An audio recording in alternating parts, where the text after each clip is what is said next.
No matter how your heart is grieving, if you keep on believing, the dream that you wish will come true. Does that line ring a bell? It is a lyric from my favorite stories theme song. Ladies and gentlemen, boys and girls, I am Janierica, and let me lend your ears, for I am about to tell you a story entitled Cinderella. Once upon a time, there lived a girl named Cinderella, who has a jaw-dropping beauty. She lived with her wicked stepmother and 2 stepsisters. They treated Cinderella very badly. One day, on a short notice, everyone in the village were invited for a grand ball in the king's palace. The king was the big wheel in the land. But Cinderella's stepmother would not let her go to the ball and said that she was being sassy to even think that she could measure up to someone who could go to a grand ball. Her stepmother and stepsisters were wearing their ball gowns, and Cinderella is curling their hair, and everyone was in a tizzy getting ready for the ball. They went to the king's palace, leaving Cinderella alone at home. What a drag that was! And Cinderella felt like a sad sack and began to cry. Suddenly, a fairy godmother who had a hidden agenda appeared and said, "Don't cry, Cinderella. I will send you to the ball." But Cinderella was still sad. She said, "But I don't have a gown to wear for the ball." The fairy godmother had an ace in the hole, a magic wand.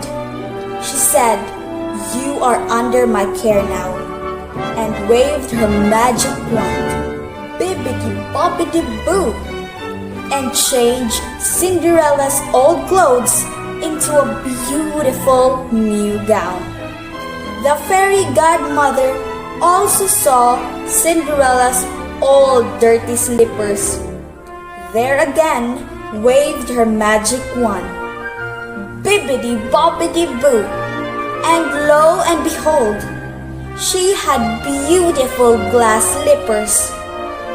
"How will I go to the ball?" asked Cinderella. The fairy godmother found a pumpkin and turned it into a golden carriage.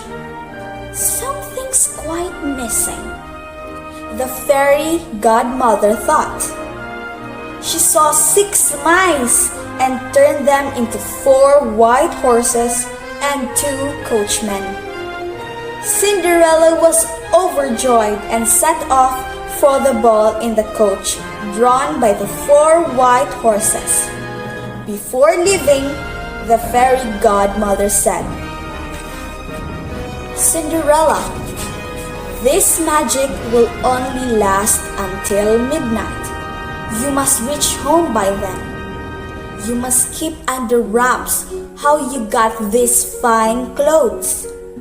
When Cinderella entered the palace, everybody was struck like a lightning by Cinderella's beauty. Nobody, not even Cinderella's stepmother or stepsisters, knew who she really was in her pretty clothes and slippers. The handsome prince also saw her and fell in love with Cinderella. He went to her and asked, "Do you want to dance?" And Cinderella said yes. The prince danced with her all night and nobody recognized the beautiful dancer. Cinderella was having a blast dancing with the prince that she almost forgot what the fairy godmother had said. At the last moment, Cinderella remembered her fairy godmother's words and she rushed to go home. "Oh, I must go," She cried and ran out of the palace. One of her glass slippers came off, but Cinderella did not turn back for it. She reached home just as the clock struck 12. Her coach turned back into a pumpkin, the horses into mice, and her fine ball gown into her old clothes. Cinderella was back to square one, in rags again. Her stepmother and stepsisters reached home shortly after that. They were talking about the beautiful lady who had been dancing with the prince. The prince had fallen in love with the Cinderella and longed for the beautiful girl, but he did not even know her name. He found the glass slipper that had come off Cinderella's foot as she ran home. The prince said, "I will find her. The lady whose foot fits this slipper will be the one I marry." The next day, the prince and his servants took the glass slipper and dropped in on all the houses in the kingdom. They wanted to find the lady whose feet would fit in the slipper. All the women in the kingdom wanted to have first crack at the slipper, but it would not fit any of them. Cinderella's stepsisters also tried on the little glass slipper. They tried to squeeze their feet and push hard into the slipper, but the servant was afraid the slipper would break. Cinderella asked if she could try on the slipper, and her stepmother told her to hold her tongue and would not let her try the slipper on. But the prince saw her, and he wouldn't let up on his search and said, "Let her also try on the slipper." The slipper fit perfectly. The prince recognized her from the ball. He married Cinderella, and she put down roots in the palace, where the balance of power between her stepmother and her stepsisters changed.